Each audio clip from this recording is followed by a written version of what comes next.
तुला तुला काय झालं होतं? मला सर्दी ताप खोकला माझं सर्दी आणि खोकला आणि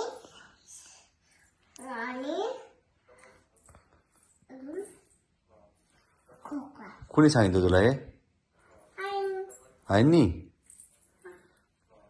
आणि डॉक्टरांनी काय सांगितलं मग डॉक्टरने सापाळे म्हणून डॉक्टर सांगितलं. ताप आलाय म्हणून सांगितलं का त्यांनी आणि मग डॉक्टरनी चेक वगैरे केलं तुला हा कसं चेक केलं औषध दिलं मला. औषध दिलं हा कशावरचं सांग. कशावरचं होतं औषध आले मग कोणी पिलं होतं सकाळी? हो का मी पिले होते. आणि मग ते औषध कुठे आहे ते असं माझ्याकडे. हो का हा इकडे बघतीस का तर मी पाणी पिऊन आले. हा पाणी पिऊन आले. कुठं झाली पाणी प्यायला चालली हा थांब मी देतो बस तिथं